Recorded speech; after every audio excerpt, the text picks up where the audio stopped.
இந்த எழுந்து வந்து மிரட்டுறது பயமுடுத்துறதுக்கெல்லாம் பயப்படக்கூடியவர்கள் நாங்கள் இல்லை.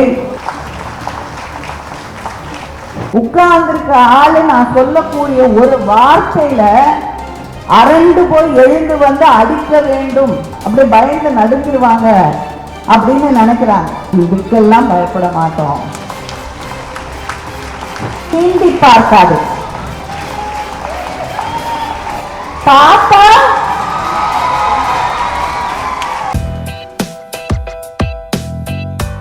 இந்த மேடையில நம்மோட கருப்பு சட்டை போட்டுட்டு உட்கார்ந்துட்டு இருக்கக்கூடிய நம்முடைய சகோதரி மதிவதனி சில நாட்களுக்கு முன்னால் மேடையில் பேசும் பொழுது அங்கிருந்த ஒரு ஆரஞ்சு கலர் துண்டு எழுந்து அடிக்க போகுது. எப்படி பெரியாரை எதிர்த்தார்களோ, எப்படி தொடர்ந்து அவரை அவமானப்படுத்தலாம் என்று நினைத்துக் கொண்டு தொடர்ந்து அவமானப்படுத்தி கொண்டிருக்கிறார்களோ, எப்படி தலைவர் கலைஞர் அவர்களை அச்சுறுத்தி விடலாம் என்று அடித்து பாண்டிச்சேரி அருகிலே ஒரு சாக்கடையில் தூக்கி எறிந்து விட்டு போனார்களோ, அதே வழியிலே இன்று மதுவதனையை அவர்கள் அச்சுறுத்தி கொண்டிருக்கிறார்கள். ஆனால் பெரியாரின் வழியிலே வந்திருக்கக்கூடியவர்கள் நாங்கள். அதனால் இதுக்கெல்லாம் பயப்பட மாட்டோம்.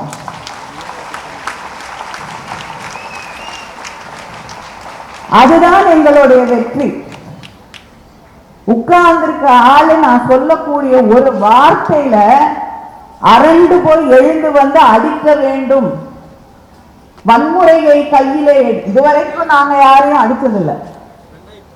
இதுவரைக்கும் திராவிட இயக்கம், திராவிட முன்னேற்ற கழகம் தன்னுடைய கருத்துக்களை வைத்து பேசிக் கொண்டிருக்கிறது. ஆனால் ஒருவரை தாக்க வேண்டும் என்று எல்லைக்கு தள்ளப்பட்டிருப்பது யார் என்பதை நீங்கள் புரிந்து கொள்ள வேண்டும். அதுவும் ஒரு பெண் என்றால் இதெல்லாம் சொன்னா அப்படி பயந்து நடுங்கிடுவாங்க அப்படின்னு நினைக்கிறாங்க.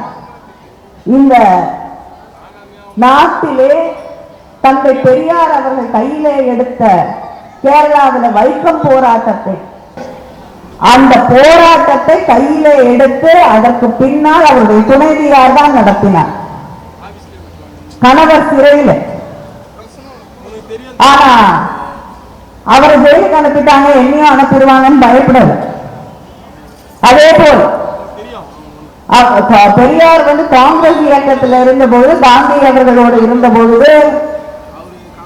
கள்ளக்கடை போராட்டம் நடத்தப்பட்ட போது மகாத்மா காந்தி அவர்களே இந்த கள்ளுக்கடை மறியல் போராட்டத்தை என்னால் நான் நினைத்தால் நிறுத்த முடியாது, அங்கே கண்ணம்மாள் நாகம்மாள் என்று ஈரோட்டிலே 2 பெண்கள் இருக்கிறார்கள், அவர்கள் நினைத்தால்தான் இந்த போராட்டத்தை நிறுத்த முடியும்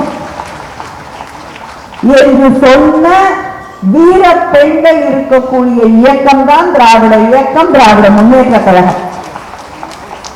அதனால இந்த எழுந்து வந்து மிரட்டுறது பயமுடுத்துறதுக்கெல்லாம் பயப்படக்கூடியவர்கள் நாங்கள் இல்லை.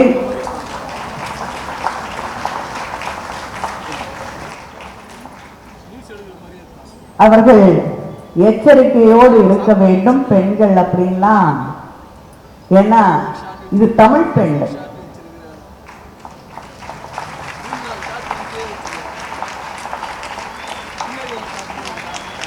சிலப்பதிகாரத்தை பற்றி, கண்ணகியை பற்றி மற்றதெல்லாம் விட்டுடுங்க. ஆனால் கையில சிலம்போடு ஒரு அரசனை பார்த்து முட்டாள் அரசனை தேரா மன்னான்னு கேள்வி கேட்கக்கூடிய தைரியத்திலே வழி வந்தவர்கள் தான் தமிழ்நாட்டு பெண்கள். அது யாராக இருந்தாலும் எங்களுக்கு அச்சம் இல்லை. அச்சம் என்பது இங்கே இருக்கக்கூடிய எந்த பெண்ணுக்கும் இல்லை. தீண்டி பார்க்காது. பார்த்தா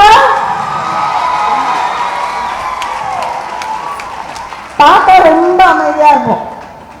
நிறைய பேர் இங்க மேடையில இருக்கவங்க கூட பூ பொட்டெல்லாம் வச்சு ரொம்ப அடக்கமா அமைதியா என்ன சொன்னாலும் கேட்டுக்குவாங்கன்ற மாதிரிதான் இருக்கும் இல்லையா? ஆனா எழுந்து நின்னோன்னா அப்புறம் கதை வேற.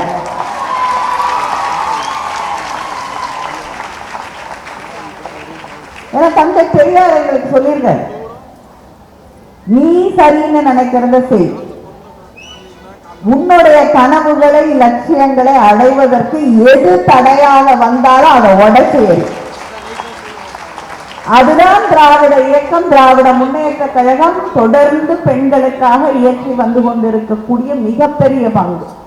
தலைவர் கலைஞர் எடுத்துக்கொண்டால் எத்தனை திட்டங்கள். முதலாக பெண்களை காவல்துறையிலே கொண்டு வந்தது தலைவர் கலைஞர் அவர்கள் தான்.